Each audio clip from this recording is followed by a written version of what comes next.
Hello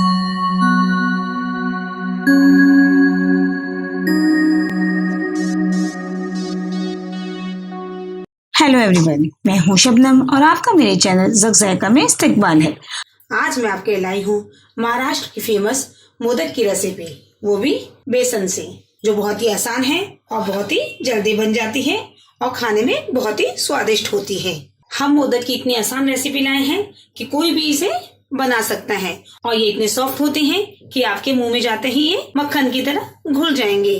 चलिए अब हम इसे बनाना शुरू करते हैं। सबसे पहले हम गैस ऑन कर लेते हैं। चलिए सबसे पहले हम इसमें देसी घी डालते हैं, लगभग 2 बड़े चम्मच, और इसको मेल्ट होने देते हैं। घी हमारा मेल्ट हो चुका है। अब हम फ्लेम को लो कर देंगे। यहाँ मैंने लिया है 1.5 कटोरी बेसन। जो नॉर्मल बेसन हमें मिलता है वही मैंने लिया है। इसे मोटा या बारीक बेसन नहीं चाहिए, जो आपको नॉर्मली इजिली अवेलेबल हो जाए वो आप यूज कर सकते हैं, जो वेट में लगभग 100 ग्राम के आसपास है। गैस की फ्लेम मैंने लो कर दी है। इसे हम घी में अच्छे से भून लेते हैं। इसे लो फ्लेम पे ही थोड़ी देर हम पकाएंगे ताकि ये अच्छे से भून जाए और इसमें से अच्छी खुशबू आने लगे। शुरू में आपको बेसन आपका ड्राई महसूस होगा क्योंकि बेसन ने सारा घी अब्सॉर्ब कर लिया है, लेकिन जैसे जैसे आप इसको पकाएंगे बेसन घी रिलीज करने लगेगा। गैस की फ्लेम हमने लो ही रखनी है ताकि बेसन हमारा जले नहीं और अच्छे से भून जाए। वैसे तो वो मोदक कई चीज़ों के बनते हैं, चावल के आटे के ही बनते हैं, सूजी के ही बनते हैं, लेकिन आज मैं जो आपके लिए रेसिपी लाई हूँ बेसन के मोदक की, वो बहुत ही आसान रेसिपी है जिसका बनाना बहुत ही आसान है। अगर आपने हमारे चैनल को सब्सक्राइब नहीं किया है, हमारे चैनल को सब्सक्राइब कीजिए और हमारी आने वाली नई वीडियो की नोटिफिकेशन के लिए बेल आइकन को प्रेस करना नहीं भूलिएगा। ये देखिए कुछ ही मिनट हुए हैं भूनते हुए। मैं आपको पास से दिखाती हूँ। बेसन ने घी रिलीज कर दिया है। बेसन में से बहुत अच्छी खुशबू आ रही है। ये देखिए बेसन हमारा थोड़ा सा पतला भी हो गया है। अब आप इस स्टेज पे इसमें चीनी डालेंगे। जिस कटोरी से मैंने बेसन लिया था उसी कटोरी से मैंने 3/4 कप चीनी ले ली है। अगर आप थोड़ा ज्यादा मीठा खाते हैं तो थोड़ी सी चीनी की क्वांटिटी आप बढ़ा भी सकते हैं। चलिए अब इसको भी डाल देते हैं और इसको अच्छे से मिक्स कर देते हैं।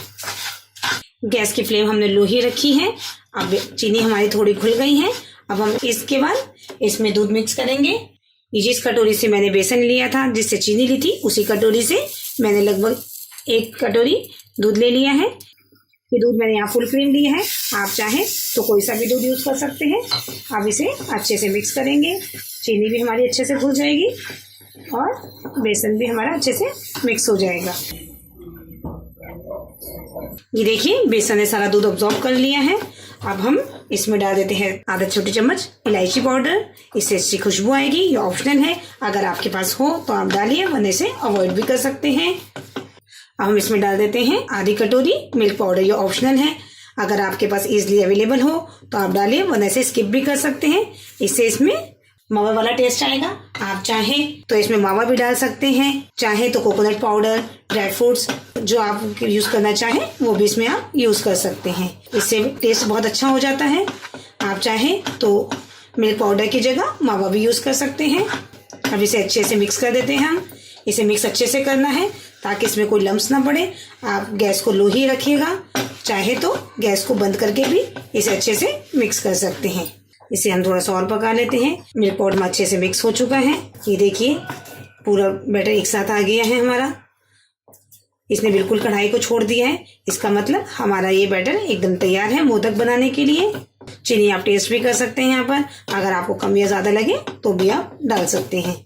चलिए अब हम गैस की फ्लेम को बंद कर देते हैं और इसको ठंडा होने देते हैं। थोड़ा एक छोटी सी गोली ले लेते हैं। ये देखिए आप टेस्ट करने के लिए कि आपका सही से पक गया है नहीं, ये मैंने छोटी सी गोली ली है। ये देखिए बिल्कुल भी नहीं चिपक रही है।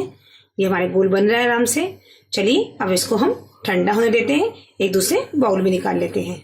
जब तक हमारा मोदक ठंडा हो रहा है तब तक हम इसकी फिलिंग भी बना लेते हैं। फिलिंग के लिए मैंने कुछ ड्राई फ्रूट्स लिए हैं। ये पूरी तरह से ऑप्शनल है। आप चाहें तो केवल बेसन के मोदक बना सकते हैं, आप चाहें तो इसमें फिलिंग भर सकते हैं। फिलिंग भी आप किसी भी चीज़ की भर सकते हैं। केवल आप डेजिकेटेड कोकोनट की भर सकते हैं या फिर सारे ड्राई फ्रूट्स भी ले सकते हैं। यहाँ मैंने लिए हैं थोड़े से पिस्ते, थोड़े से काजू जिनको मैंने फाइनली चॉप कर लिया है। कोकोनट लिया है जिसे मैंने बहुत ही बारीक ग्रेट कर लिया है। बादाम लिया है जिसे मैंने बारीक काट लिया है, किशमिश भी मैंने थोड़े से काट लिए हैं और ये बीज लिए हैं मैंने। अब इसको एक साथ मिक्स कर देते हैं सारे ड्राई फ्रूट्स को।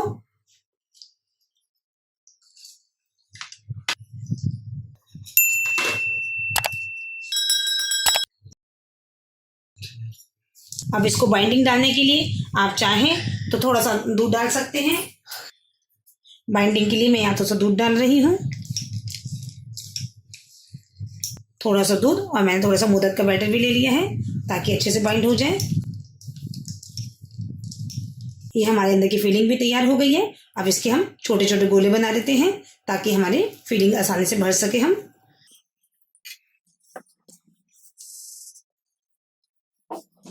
ये भी देखिए मैंने फिलिंग तैयार कर ली है, इसके गोले बना लिए हैं ताकि फिल करते हुए हमें आसानी हो। अब हम मोदक का बैटर लेते हैं और इसे हम गोला बना लेते हैं। ऐसे करके हम इसमें फिलिंग डाल देंगे और इसको ऊपर की तरफ करेंगे। वैसे तो मोदक का एक साँचा आता है लेकिन हमारे पास साँचा अवेलेबल नहीं है, इसलिए हम इसे ऐसे ही तैयार कर रहे हैं। ये देखिए हमारा मोदक तैयार है। अब इसमें हम निशान डाल देते हैं। निशान डालना ऑप्शनल है लेकिन एक्चुअली मोदक की जो ओरिजिनल शेप है उसमें होता है। इसी तरीके से हम बाकी सारे मोदक भी बना लेते हैं। ये देखिए हमारे सारे मोदक तैयार हो गए हैं, वो भी बिना मोल्ड के। चलिए अब इसकी थोड़ी सी गार्निशिंग कर देते हैं। गार्निशिंग के लिए मैंने यहाँ पिस्ते लिए हैं, आप चाहें किसी भी ड्राई फ्रूट से इसकी गार्निशिंग कर सकते हैं। ये देखिए मैंने इसे गार्निश कर दिए हैं पिस्ते के साथ। आप भी इसी तरीके से गार्निश कर सकते हैं या अपने मनपसंद तरीके से गार्निश कर सकते हैं। ये हमारे बेसन के मोदक एकदम तैयार हैं, वो भी बिना मावा के, और वो भी बहुत ही जल्दी, जो बच्चों बड़ों सबको ही पसंद आएंगे। चलिए अब इसे काट के इसकी फिलिंग दिखाते हैं आपको कितनी अच्छी फिल्ड है वो। ये देखिए आप चाहें तो बिना फिलिंग के ही बना सकते हैं। इंशाल्लाह हम जल्दी ही चॉकलेट मोदक और सूजी मोदक की रेसिपी भी अपलोड करेंगे। चलिए अब आप भी इसे खाइए, खिलाइए और इसका मज़ा लीजिए। आपको मेरी रेसिपी कैसी लगी ये कमेंट सेक्शन में ज़रूर बताइएगा। आपको हमारी वीडियो पसंद आई हो तो आप हमारी वीडियो को लाइक कीजिए, हमारे चैनल को सब्सक्राइब कीजिए और हमारी आने वाली नई वीडियो की नोटिफिकेशन के लिए बेल आइकन को प्रेस करना नहीं भूलिएगा। चलिए मिलते हैं इंशाल्लाह एक नई वीडियो के साथ।